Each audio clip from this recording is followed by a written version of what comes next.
A portion of this video is brought to you by Sheath Underwear. For more information about Sheath, visit the link in the description below or wait till the end of this video to hear more about them from me. I think you are a terrible reporter. It's the way you ask these questions. You start off with a man who's highly respected, asking him a horrible, insubordinate, and just a terrible question. You're all psyched up. Somebody psychs you over at ABC. They're going to psych it.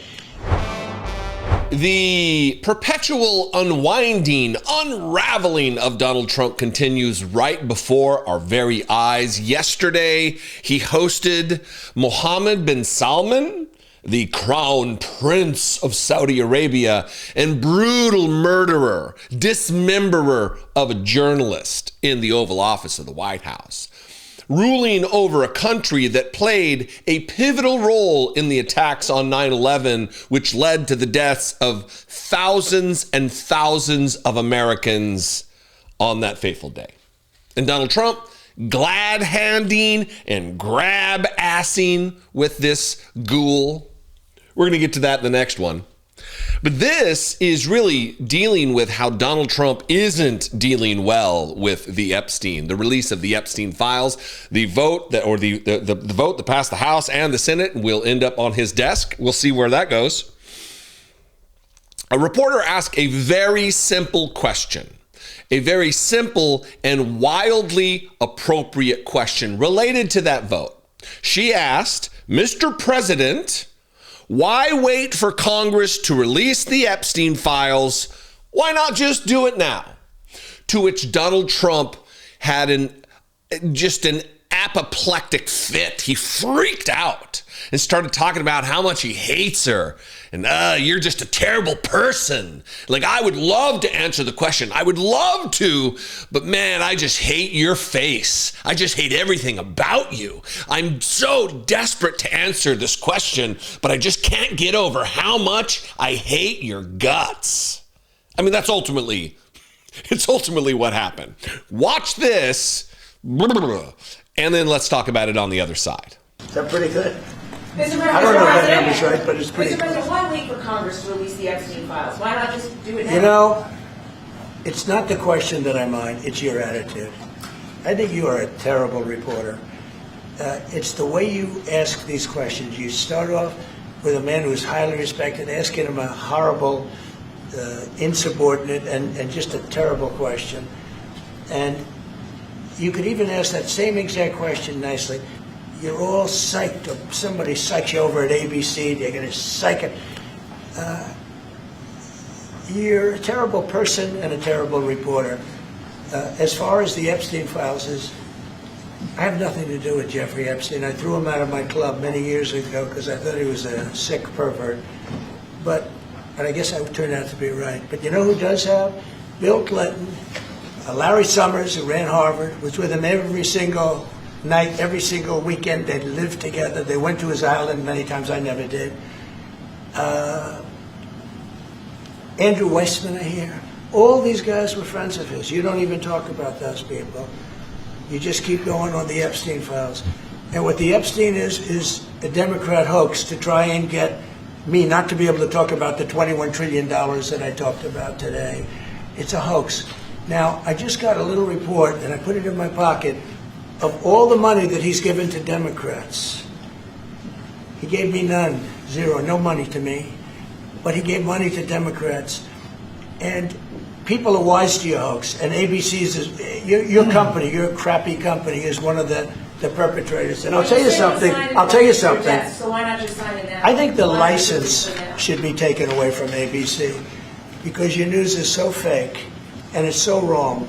And we have a great commissioner, chairman, who should look at that, because I think when you come in and when you're 97% negative to Trump and then Trump wins the election in a landslide, that means obviously your news is not credible, and you're not credible as a reporter. So I've answered your question. You should go and look at the Democrats who received money from Epstein, who spent their time. Larry Summers was with him all the time. That creep, the fund guy, was with him all the time. What's his name? Repo. All of that is just mind-meltingly stupid. The aggression being showed by the President of the United States, a man who's twice sworn a solemn oath to the Constitution to protect it and support it against all enemies, foreign and domestic, and then he ends up being that domestic threat to the Constitution, attacking the constitutionally protected free press, while saying, well, they need to investigate. Yeah, I know I spent a lot of time with Jeffrey Epstein. I know there's video of me oogling women and being inappropriate. We've seen it all. Yeah, I know that, but why don't you start investigating all of the other people that spent all kinds of time with Donald Trump or Jeffrey Epstein and whose names are listed in the Epstein Files? Look at them. Don't look at me. Trust me that I don't have anything to do with this. What I find especially disturbing about this particular moment that you just witnessed is the fact that Donald Trump not only is being disrespectful of a journalist and dismissing the horrific trauma that was visited upon through criminal activity, the hundreds of victims of Jeffrey Epstein, and maybe of Donald Trump himself. It's the fact that he's sitting there with a man, Mohammed bin Salman, who saw to the murder and dismemberment of a Washington Post journalist in Jamal Khashoggi. And he's being disrespectful to the press. He's acting as though he would like to see someone dismembered, murdered, for their reporting, for asking questions, simply asking questions. And this is becoming the norm for Donald Trump. He is getting more aggressive toward the press. Last week, I talked about him telling a reporter on Air Force One to be quiet. And in that moment, I thought he referred to her as Peggy. I thought her name was Peggy. And that is not the case. The reporter he was talking to is not named Peggy. He was calling her Piggy. Remember this moment. Sir, yeah, if there's nothing incriminating in the file, why are you acting as if Venezuela's? And again, that freak out was because of essentially the same question that was asked by this ABC reporter. The same question her question on Air Force One was, if there's nothing there in the Epstein files, if there's nothing that's going to incriminate you, why not just see fit to release them? And he freaked out. Quiet, Piggy, he tells her. The piggiest of all the pig fucks, Donald Trump, telling a reporter to be quiet, Piggy. And then when asked, you don't need Congress to release them, just do it on your own, he again freaks out. This is who the Republican Party has seen fit to be their standard bearer. This is who a plurality of United States voters saw fit to run the country again. This is obscene, both literally and figuratively. This is disrespectful just to the office of the president, to be name calling, creating a hostile work environment for these people, threatening the license. This is a violation of the First Amendment of the Constitution. He is restricting the free speech of the free and fair press in this moment, threatening the licensure of ABC as a broadcast network. And it's crickets from the peanut gallery of Republicans. Nothing to say. Nothing to say from Republicans. Nothing to say from the free speech warriors. Where's the Joe Rogan class of dipshittery in the United States up in arms about this, about the president of the United States threatening the freedom of speech and freedom of free press in this moment? All because he's credibly accused, as I can't get the words out of my stupid mouth, of raping children. If there was nothing to see here, if he was flat innocent, I did nothing wrong, if that were the case, he would release the files. He wouldn't get all twisted and freaked out and name-calling when people ask questions. If they said, hey, listen, why do you drink the blood of aliens? He'd say, what? What are you talking about? Release whatever evidence you have of that, because there is no evidence. Because it would be a ridiculous assertion. But when you freak out over this and you have the means within your power as president of the United States running your own personal Department of Justice, when you have the power to release them, you would just do it. Like, here you go. Have at it. You'll see just how innocent I am. Right. But to many, that seems self-evident that that's not the case. Just based on strictly his behavior, his projection, his finger pointing. Oh, go look at Bill Clinton. Go look at Larry Summers. Yes, and do that. Look at Bill Clinton. Look at Larry Summers. Look at Bill Gates. Look at all of these ghouls who have had relationships with this child rapist. Do it. And when you find them to be guilty, if you find them to be guilty, burn them to the ground. Get rid of them. Remove them from polite society. Remove them as a clear and present danger to children. Do it. But also look at Donald Trump. You think I have loyalty to Bill Clinton? No.